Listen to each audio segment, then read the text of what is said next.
years, 24/7.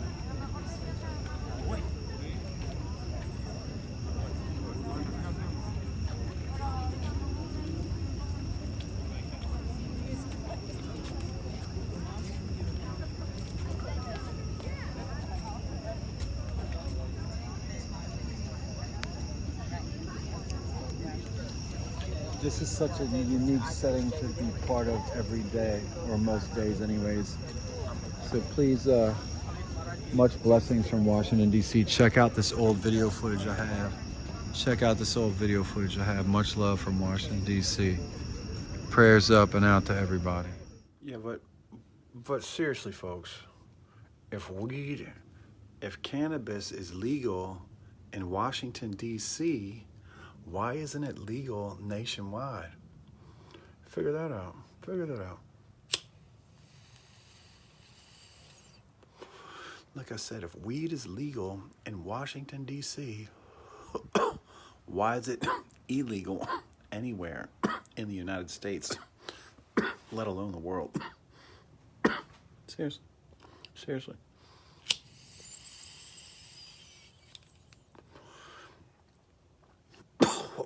I know it's because of money. That's what everybody says, but let's get real. Life ain't always about money, is it? Is it? But seriously, folks, if cannabis, weed, ganja, reefer is available and legal in Washington, D.C., and you can grow it here, what's the problem? Why isn't it like that nationwide? Why aren't we fighting for that right worldwide? I guess some of us are. Some people are. I ask you again, if weed is legal in D.C., the capital of our country, why isn't it legal nationwide? Think about that.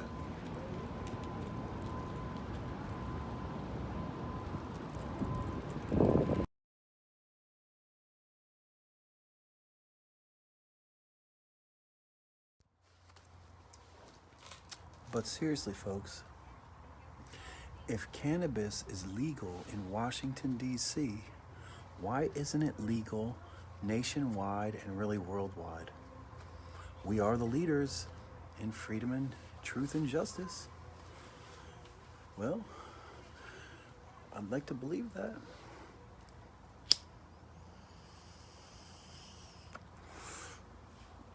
And seriously, I'm being serious. Why, if it's legal in Washington, D.C., is it not legal nationwide? Capital of the country, exhibiting leadership, namely the people of Washington, D.C., not the few people in office, but the people of Washington, D.C., exhibiting leadership when they can't even vote for president. They don't even vote for Congress or anything. And that's a very strange thing to think about, too. It's a very strange thing to think about. Hugely interesting. Hugely interesting.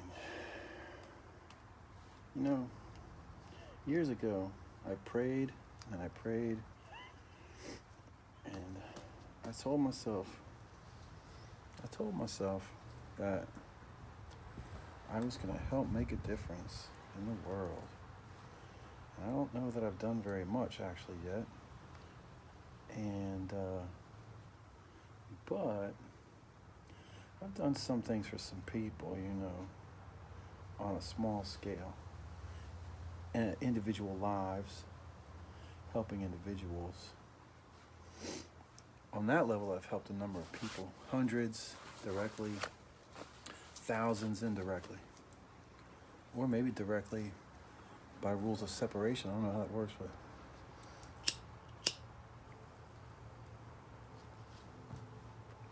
I mean, if I taught someone English and then they were able to get by in this planet and in the United States much better, that's worth something. Or I showed them a friendly face with English that they could actually start to relate to. And if I had done that, that'd be great, right? Well, I did that for almost like 15 years, so part-time. So that's hundreds of people right there I helped give them that spur to learn English. And then, I mean, I felt people get jobs on the regular. That was my job, to help people get jobs, and I did mighty well with that very often. And when the burnout rate I was told was anywhere from a year to 2 years on the job I had that job for 13 years, I think I did something right. Only when you start to call bullshit on the bozo and the tops, the bozos in the top, you know, that's when they do you wrong and get you out. That's probably a blessing, you know. It hurt. I fault them for it, but for me personally, it's been a blessing and a tragic nightmare. And you know, I think as I experienced life, I experienced the good and the bad.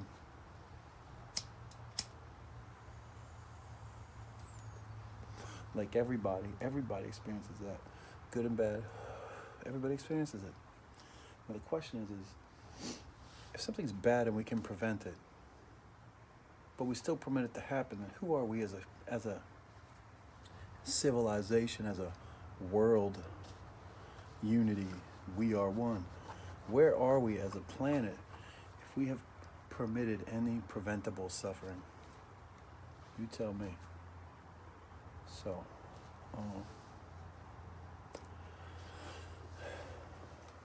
gotta get these things moving here.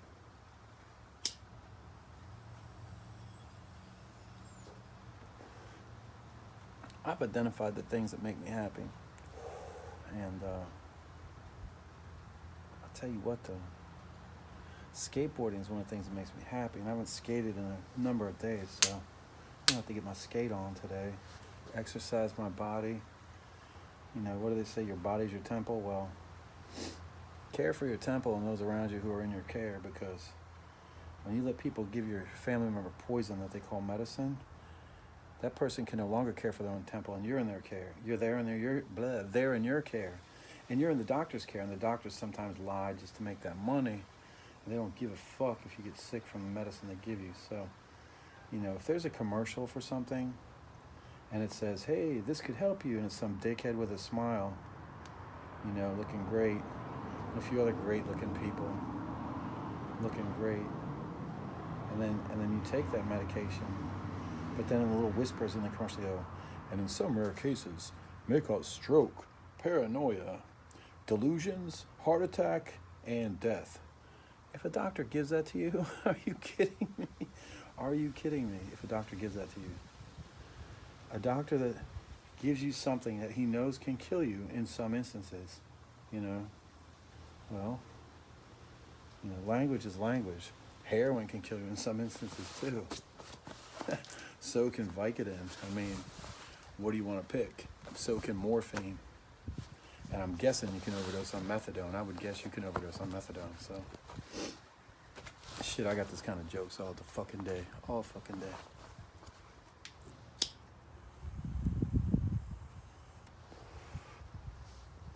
Well, just had to get my daily reading in. You know what I'm saying?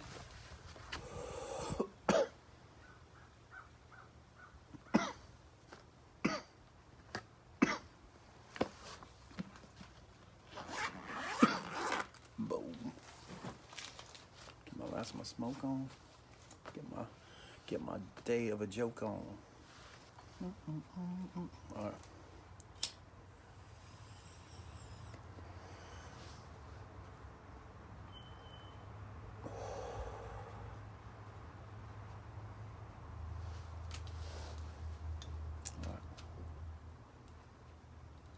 I'll just say it one more time.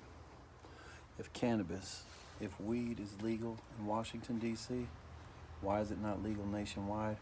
And why aren't we fighting to make it legal worldwide?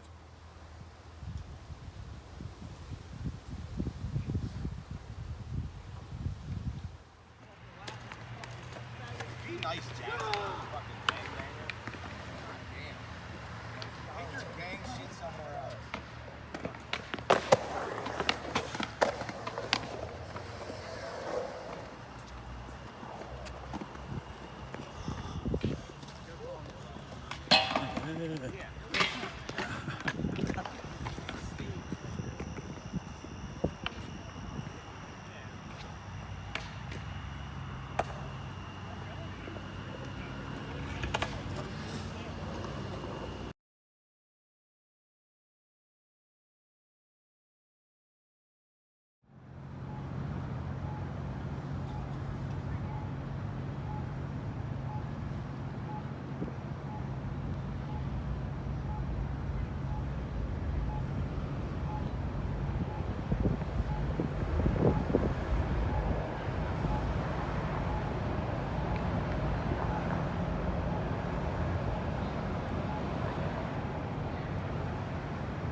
That's a worldwide lie.